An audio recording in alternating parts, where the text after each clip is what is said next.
Les scénarios sont déterminés lorsqu'une personne est engagée dans une relation sérieuse ou dépend d'un mariage officiel, les désaccords étant très fréquents dans la vie moderne. Cependant, aussi doux que soit le fruit défendu, les représentants du sexe fort décident tôt ou tard de retourner auprès de leur conjoint. Il est important de comprendre quels sont les pièges qu'un homme peut rencontrer en quittant sa maîtresse et ce qu'il ne faut pas faire lors d'une telle rupture. Pourquoi les hommes ont-ils des maîtresses? Les psychologues ont identifié quelques raisons fondamentales qui poussent les hommes à franchir un pas décisif et à changer leur vie personnelle. Nouveaux sentiments et impressions. Principale cause de la rébellion masculine. À la suite d'une longue relation sérieuse, de nombreux hommes commencent à perdre le goût de la vie et des émotions vives. L'intimité avec leur partenaire devient banale et il n'y a pas assez de lumière et d'enthousiasme dans la relation. C'est pourquoi les représentants commencent à chercher de la nourriture émotionnelle à côté. Renforcement de l'estime de soi. Pour diverses raisons, de nombreux représentants du sexe fort peuvent éprouver des problèmes d'estime de soi. Ils n'ont pas l'impression d'être bons,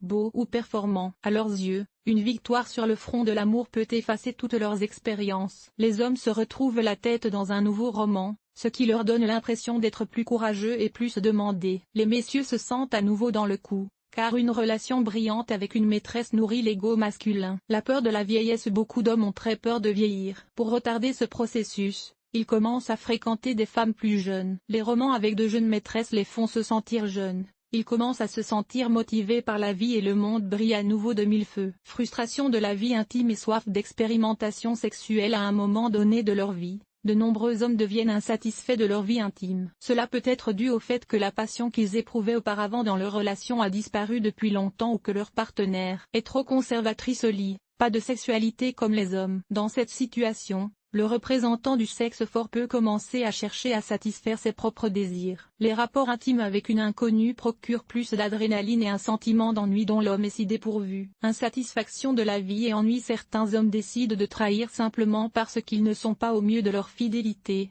Des événements secondaires et des romans à court terme peuvent au moins diversifier la vie d'une manière ou d'une autre. Les hommes qui trahissent peuvent résoudre leurs problèmes spirituels et se distraire de la dépression et de l'insatisfaction constante qu'ils éprouvent à l'égard d'eux-mêmes. Quand une rupture est-elle nécessaire? Dans la plupart des cas, même la meilleure relation avec une maîtresse n'aboutit pas au résultat escompté. Le besoin de rompre se fait sentir pour les raisons suivantes. Le caractère irréaliste et irréalisable d'une relation sérieuse. Dans la plupart des cas, les hommes mariés rentrent chez eux auprès de leur épouse. Les femmes acquièrent un statut juridique que dans des cas exceptionnels. Des problèmes sociaux et financiers surviennent. Par exemple, un homme perd son statut élevé, notamment parce qu'il s'est épuisé dans les affaires. L'amour d'un esclave ne peut alors plus être supprimé. Disparition des problèmes techniques sexuels. Il existe une autre catégorie d'hommes qui deviennent des amants de longue durée. Par exemple, en cas de grossesse de la femme, d'emploi avec des enfants en bas âge, de déménagement du conjoint dans une autre ville de travail. Déception par rapport à ce qui a été choisi pour la literie. Plus le lien est long, plus l'amant se transforme en épouse et se révèle ainsi comme un jeu fait accompli qui a toujours besoin de quelque chose. La culpabilité. Si l'homme est un bon père de famille, il peut avoir un sentiment de privation de sa femme et de ses enfants. Il en résulte une véritable dépression. Comment s'adapter correctement au processus? Tout d'abord, je dois dire que si l'idée est de se séparer de la maîtresse, la relation est déjà vouée à l'échec. Agissez progressivement et prudemment. Il est préférable de céder immédiatement à un ami, de comprendre que le lien n'est limité que par l'intimité. Ensuite, si vous devez rompre, c'est beaucoup plus facile. Félicitez-vous du fait que vous ne pouvez pas changer la situation et que, de toute façon, vous devrez mettre fin à la rupture tôt ou tard. Évaluez correctement votre temps personnel. Pourquoi le gaspillez-vous? Il est plus judicieux de le consacrer à des personnes qui le méritent vraiment. Comment le signaler correctement? Avant d'informer votre maîtresse de ce décalage, vous devez comprendre que quel que soit le destin d'une femme, elle est avant tout une personne avec des sentiments et un cœur. Il convient donc d'adopter une attitude humaine et respectueuse envers soi-même. C'est souhaitable, car les adieux sont toujours désagréables. Soyez le plus doux possible et ne soyez pas grossier. Ne tombez pas dans la honte mutuelle en ignorant les appels et les messages. Il est conseillé de dire « Je ne rejette pas les bonnes paroles qui vous sont adressées, mais c'est le mieux que je puisse faire aujourd'hui. » Essayez de vous mettre à la place d'une femme. Certes, il est difficile de comprendre la logique des femmes, mais essayez de la comprendre. Que fera-t-elle pour ne pas vous offenser en prenant la décision de rompre? En fait, rappelez-lui que vous ne pouviez pas avoir une relation sérieuse dès le départ. Par exemple, utilisez le modèle « c'est fini entre nous pour toujours », en utilisant la formulation de la catégorie « cela fait mal, mais c'est juste. Mais vous ne pouvez résolument pas dire, prenons un ami, pas besoin de regrets. Ne voyez que vous.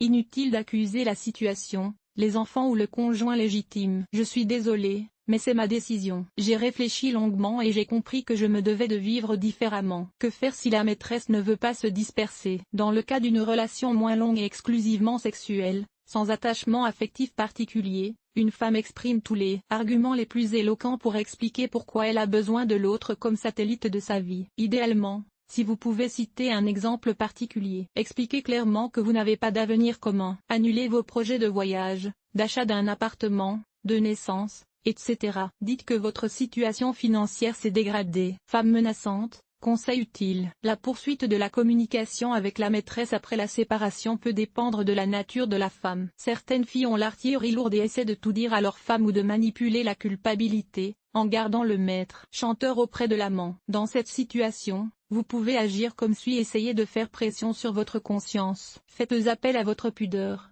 car elle vous a déjà donné l'occasion de sortir les griffes. Après avoir attendu une pause, ayez une conversation déchirante sur l'homme misérable et insignifiant qui a mérité une telle attitude à l'égard de son comportement méprisable. Si la maîtresse est mariée, vous pouvez utiliser ses propres armes, le courrier de peur en conséquence. Si l'élu ne peut pas supporter le mariage, effrayez-la avec quelque chose qu'elle peut craindre. Réagissez avec du plomb. Dites vous-même à votre femme toute la vérité.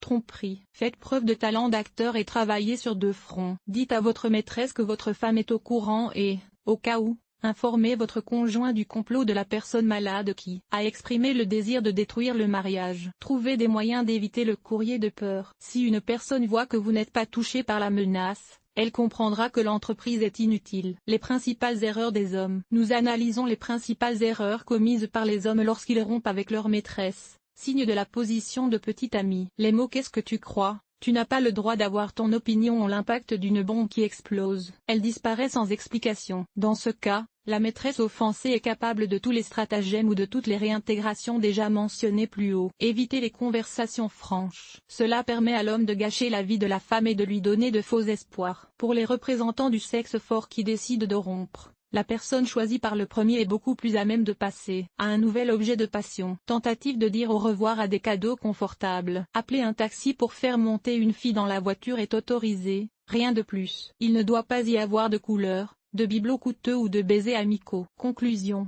En résumé, il convient de noter que chaque cas est particulier et que ce n'est qu'en comprenant tous les détails qu'une évaluation morale peut être donnée à de telles situations. Dans l'idéal, il est préférable de ne pas prendre l'initiative d'une maîtresse, car les ruptures sont douloureuses dans toutes les relations. De telles situations peuvent être évitées si les conjoints parlent l'un à l'autre de leurs expériences et de leurs craintes et préviennent l'inévitable à l'avance. L'article vous a-t-il aidé? Évaluation 4. 8.5. Évaluation